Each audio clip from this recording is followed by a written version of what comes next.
Welcome to an audio newspaper full of very serious, very real stories that the world needs to hear.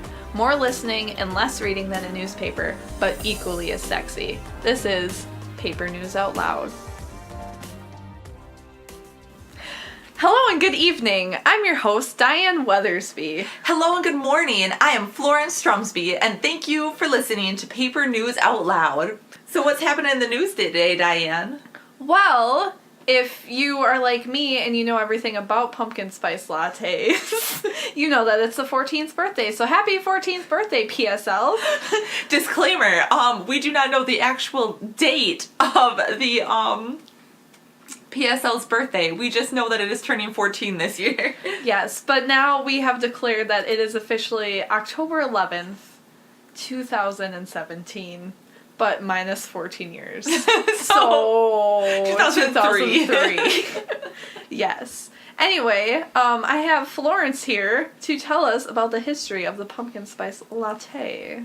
Alright, so a little fun fact about pumpkin spice. It is like cocaine during fall time. It is. It's everywhere, basically, just like cocaine. Correct.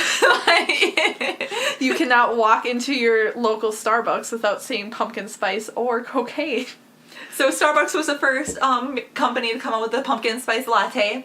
Right. And according to the WashingtonPost.com /news/wonk/WP. Right. And it goes on and on and on. Just forever.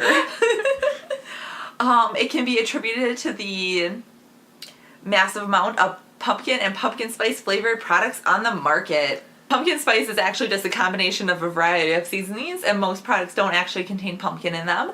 Whoa! I didn't know that! It's a combination of cinnamon, clove, nutmeg, ginger, and occasionally pumpkin, but most of the time they don't include pumpkin. Okay. That actually makes sense because if you're thinking about like making pumpkin bars or something, you don't add pumpkin flavoring, you add pumpkin spice, which is a spice to make pumpkin bars or pie or, whatever. Interesting. Yeah. Tell me more.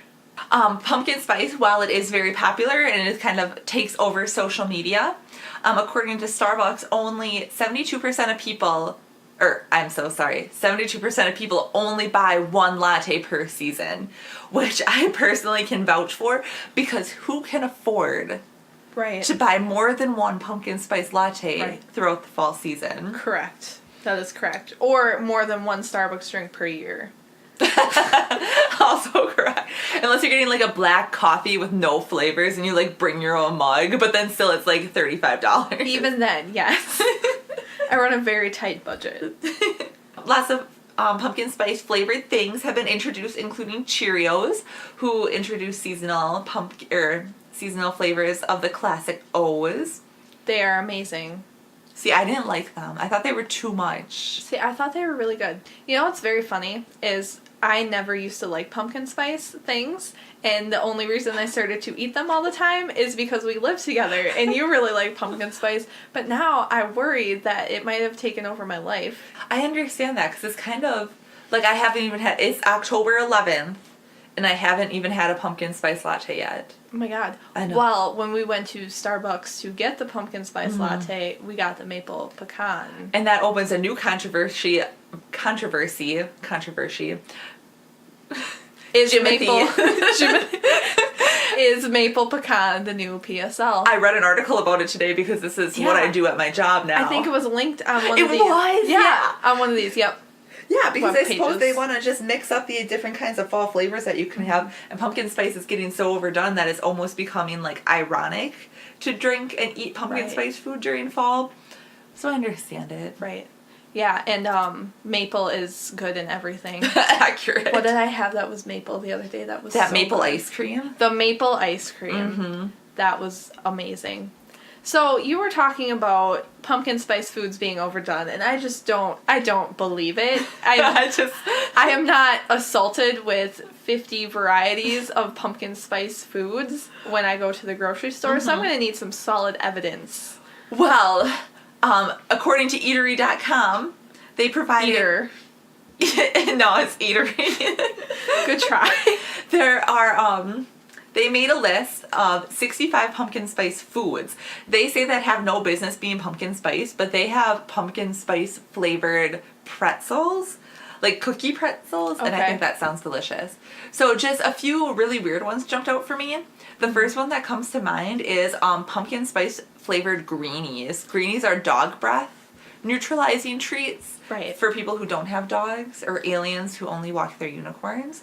I would like to disagree that this is not weird and is in fact genius, because who are we as humans to have the monopoly on pumpkin spice? How do we know that our little doggy friends don't also love pumpkin spice? Well, and they can't buy PSLs. Because they don't have credit cards. Exactly. And they don't wear shoes or shirts. No service. Can't go through the drive-thru.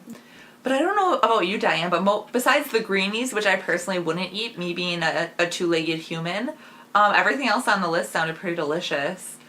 Was there anything that you disagreed with or you feel like should be added to the pumpkin spice list? One thing I'm looking at that I find interesting is the pumpkin spice spray on spice. It's a seasoning spray. I don't know. I don't know about that one. I'm very confused at what it's for.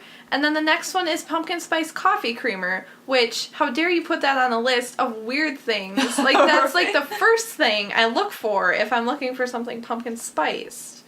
And then all the different gelatos and ice creams. Mm-hmm. Like, obviously, one thing I very much disagree with. Okay, there are a few things. Pumpkin spice go-go squeezes, but not just because it's pumpkin spice, because it's a go-go squeeze. I think those are nasty. You can't see the food. Like, you never see the food before it goes in your mouth.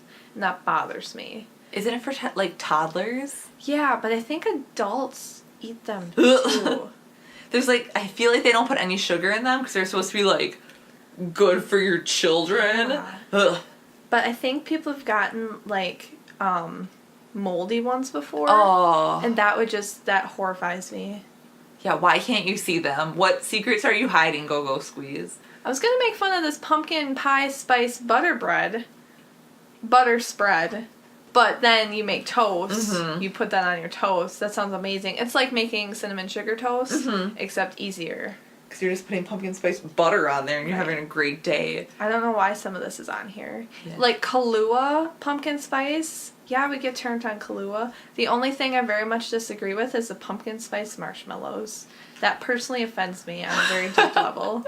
I can't handle that. I get chocolate flavored marshmallows, I guess. No. I love marshmallows. I love marshmallows. I think they're so tasty. But they have a toasted coconut one that's really good. Oh. But this just seems like it would taste wrong. Yeah, just not good. Yes. Super fake. And then there are things on this list like pumpkin spice cinnamon rolls, which sound so good, and I'm actually pretty mad I haven't had some of this stuff on here. I know. Pumpkin spice cookies. Why are you hating on pumpkin spice cookies? That sounds so good. Pumpkin spice kettle corn does not sound that good, though. No, that's not... All kettle corn sounds awful. It's not limited to pumpkin spice. They also made fun... Well, I guess they're not really making fun, but they're saying that this shouldn't exist, right? Mm-hmm. These foods shouldn't exist. Pumpkin spice cappuccino, that's a gas station staple. That should very much exist. Okay, but if you look at number 65 on the list, pumpkin spice mild Caribbean style salsa.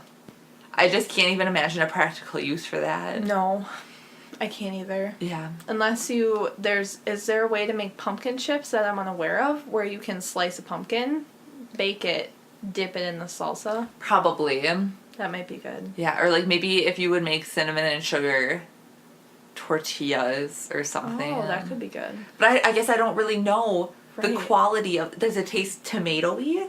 Because if it does, I don't want to dip sweet things in it. Or does it just taste like sweet pumpkin spice? It's got a pepper on it, so I'm thinking it's spicy. Who wants spicy pumpkin spice? Monsters. But speaking of Kahlua, I see we have a pumpkin pie shooter shot. Yeah, so if you are a human being and you have a soul, and maybe you're a dog who has a soul, and you don't hate pumpkin spice, and you also love getting drunk, then... responsibly, in the comforts of your own home alone while watching Parks and Rec on Netflix, Smirnoff. Hate on that. I'm not. That's my favorite way to get drunk. Smirnoff posted a 2-star quality recipe for a pumpkin pie shooter. So all you need is 1 cup of Smirnoff vanilla, a half a cup of Bailey's Original Irish Cream pumpkin spice. Wait, is it Bailey's Original Irish Cream? And then I think also pumpkin spice. And okay, so there is update. There is no Bailey's Original Irish Cream pumpkin spice flavored. Okay, they're 2 separate entities. And then you need whipped cream. And if you read on into the instructions, it does say add a dash of pumpkin spice. Just caught up in the moment. So really, I'm understanding why it's 2 stars, because the only thing that's pumpkin spice is the dash of pumpkin spice on top. So you're just having Smirnoff vanilla and Irish cream mixed together. Though I would still drink it. I would definitely shoot this into my face. Yeah. Yeah. And it serves 6. If someone prepared it for me, it serves 1. But I just need a big glass. Just pour me a giant pumpkin pie shooter. And that's all we have for pumpkin spice knowledge today. If you love pumpkin spice, tweet at us. Or go buy something pumpkin spice related. Or go buy pumpkin spice is send us related. pics. Yeah, give us all your PS pics. Pumpkin spice to clarify. Pumpkin spice. You know who would have loved pumpkin spice? A good transition. And you ruined it. Oh, you know who would have loved pumpkin spice? Who, Diane? The Australian moa, I'm assuming it's pronounced. What the heck is that? It looks like it's a large flightless bird that is similar to an ostrich, but bigger. Oh yes, I've heard of these elusive and amazing creatures who became extinct many years ago. I'm gonna let you take point on this one, Florence. Okay. So, Australia is a weird place, full of wonderful people, but a strange variety of wildlife. One of those strange wildlife, including the giant moa. Is it still alive? No, it is extinct. Great. I mean, boo. Boo, because it would have made an amazing pet. Obviously. But on nzbirdsonline.org, which is NZ for anyone who doesn't know stands for New Zealand.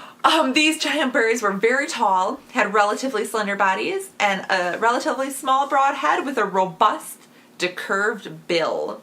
That's actually describes me, so thank you. Diane in her human form. All right, Florence, tell me more about this insanely large bird. Well, in addition to its notable largeness, it was one of the largest herbivores in prehistoric South Island, which I don't really know what South Island is. I'm assuming it's Australia. I think that's a safe assumption. Or Antarctica. In the terrestrial ecosystem. Most herbivores do live in Antarctica where there's no herbs. They just eat a lot of ice. The diet of the South Island thing is twigs, leaves, flowers, berries, and seeds. Yeah. Now you're thinking, damn it, Florence, why can't I have one of these beautiful and noble moa birds as a pet? Well, Diane, they were hunted into extinction. Of course they were. And many of them were actually eaten. They don't describe the taste of the moa bird on this particular article, much like they did for Sterling sea cow in the previous articles, but we can only assume that they were really freaking delicious. Yes. I'm guessing they tasted like crocodile, which tastes like chicken. Everyone knows that. Common knowledge sort of thing. Common knowledge. All right, so if you could go back to 1846 when this beautiful, beautiful South Island giant moa was given its name, and you could bepet it, which is befriend, but when you take on a pet, if you could bepet it, what would you do with your new pet? Okay, well, the first thing that I would do was I would lift up its wings that I'm assuming are there because it's a bird, and then wrap my arms around its torso and have me close any wings or feathers that it has around me so that I'm cocooned safely against this moa body. And then I would use that very safe. Now, you know that moas are great and amazing pets, or they at least would be if they were still alive. Let's move on to our next segment.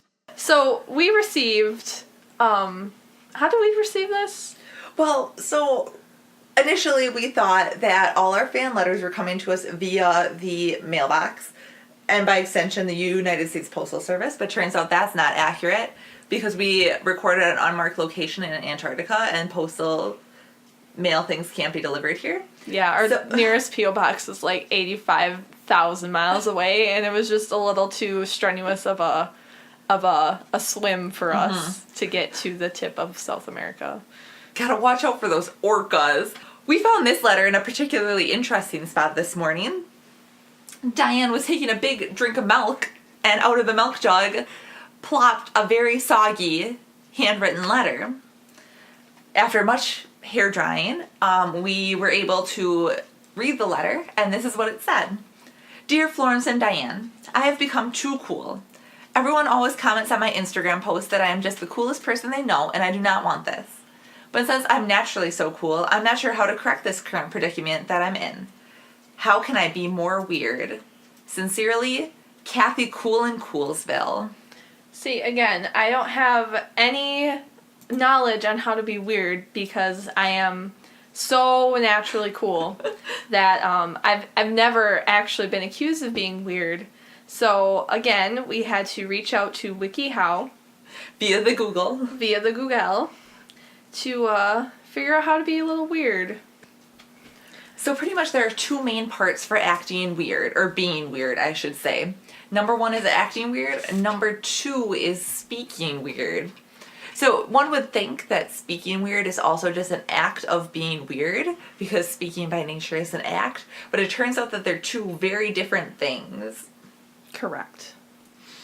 So one of the great tips that they offered was to talk to random people in the streets and say ridiculous things. Now, what stranger or human being walking down the sidewalks of their beloved hometown doesn't mind being approached by a complete stranger who says something like, "Oh my gosh, are you okay?" when they are clearly alive, fine, and well? Who doesn't like that? Well, right. Everyone's just going to start talking about how weird you are, and it's going to be great. And that's exactly what you want, I think, because you're too cool for this world. Another thing is to overreact to little things. So they gave the great example of, if you see a Slinky, act like it's a great discovery. Like, act like you just discovered the way to get to Mars, that if you jiggle your Slinky around enough, it'll actually open a portal to another planet. Okay, but on a real note, I have tried that, and it does work. I don't so think you make a ornamented. joke about that, but be very careful with Slinkies, because they will bring utter doom and chaos upon your family. Not to mention the world. The world. Yeah. Basically, overreacting to little things is something I've never done, because I am just, again, so cool and just so relaxed all the time. So I've never overreacted to a little thing. Another great way to be a giant weirdo, because you're just so cool and you don't want to get so many hearts on your Instagram pic, is to have a strange taste in food. Now, this might sound offensive, but don't worry, it's not. Just instead of liking food that people normally like, you say dumbass things like, "These pickles taste like my brother's wallpaper," which is a great opener for anyone who likes your brother and also wants to taste his wallpaper. So basically, it's not liking foods that may be considered strange in your social circles. It is thinking foods have a different taste. So if you're gobbling down on some good ice cream and you start jumping around, and this goes back to overreacting, you start jumping around like, "Oh my god, this ice cream burned my tongue, it's so hot, oh my god," and you're just freaking out because the ice cream burned your tongue, that's something that'll make you a little weird, because everyone knows that ice cream is frozen. Like the landscape surrounding me in Antarctica. So if you find that acting weird and being acting just like a giant freaking weirdo isn't really doing the trick, sometimes speaking weird can add a really little bit of extra pizzazz. It emphasizes it, yes. So, for example, you might want to make up new words, and it can be hard. I know, I've made up several languages to make up new words, and if you don't have the kind of background and training that I have in linguistics and otherwise, this could be a hard step, but my tip is always to just kind of try to talk like a sim. Shooby-doo. Nerf Warbalorb. It's great fun, and it's a good party trick. If you're not linguistically inclined, just try jabbing 2 words together. That's a good point. It makes it it's fun to talk to you too, and it shortens things. Like if you say you need to go to the bank in the grocery store, you can just say I need to go to the boar, or the or the grank, and they'll be like, what do you mean you gotta go to the grank? And I'll be like, I gotta go to the grocery store and the bank. Like, get with my new lingo. Mm-hmm. And it will catch on. And eventually it'll end up on Urban Dictionary, and then you'll be famous. But then we find ourselves in a predicament, because when you become famous for all your cool words being on Urban Dictionary, does that not make you cool again? Oh no. Then we come full circle. Is cool and weird not a cycle? Are they just two things on the two sides of the same coin? That's what I'm looking for. Can you be so cool that you're weird? Mm-hmm. Maybe we're taking this in the wrong direction, and you should actually be cooler to be weird. Like, it's so... Because isn't weird just, like, not normal? So basically, anything other than normal is weird, so cool is weird. Hacked. Solved it. Boom. Bring it on. So, Kathy Cool in Coolsville, I hope that this is some good advice for you. Also, injecting half thoughts into conversations is a fun thing that I never do. A big part of the How to Be Weird wiki how I miss is dressing weird. Oh my gosh, this is actually very long. And thinking weird. Not only are there 2 parts, but there's actually 4 parts. Life is a mystery. Now, I take up some offense to the looking weird section, because I think you're gonna look how you look. And I don't think it's anybody's business if I want to dress up like Captain America for every day of my entire life, and that's none of your business what I'm going through. And how I want to feel. And if it makes me feel powerful, then I want to feel powerful. I feel like at the end of the day, just be the weird that you are. Yes. Alright, so another one of our favorite of things to do is called the motivation station. So this week, I was talking to a friend, and she's got a big decision to make. So I'm kind of wondering, what's something you've been putting off deciding on? Well, Diane, I've been really wanting for a long time to have an illegal imported elephant to house in my house with me. So I've been like looking on the deep web, deep into the internet where the feds can't go, trying to find a market for where to buy this illegal imported elephant. Mm-hmm. And I found one. It starts out as a baby, because everyone knows that if you're going to buy an illegally imported animal, you should always start out as a baby, because... Right, because baby elephants only weigh a ton compared to a full-grown elephant that weighs several tons. Exactly. Right. So I think I'm finally just going to go ahead and do it. That's a good decision to make. Thank you. They're not endangered, for sure. And they'll definitely fit in your house. And you have the habitat and ecosystem here in Antarctica. And I mean, I'll just feed them like some grass or something like that. They don't need a full-fledged diet. So I'm not super concerned about getting them food. How much do you think an elephant could really eat anyway? I mean... They're only massive. Right, exactly. And we're all going to die anyway someday, so what difference does it make? But maybe I'll change my mind and just adopt an iguana or some smaller version of the elephant. I'm still on the fence. But... So that's my challenge to you this week, Florence, is to make a decision about what kind of exotic pet you are going to adopt. And how you're going to make it comfortable in your new home. Ends up adopting hermit crab. That seems rather fitting. Well, I've been thinking about a new tattoo. Oh, yeah? Yeah, right. So I'm caught between a few different ideas. The big one that I've got cooking right now is actually my own face, but also on my stomach.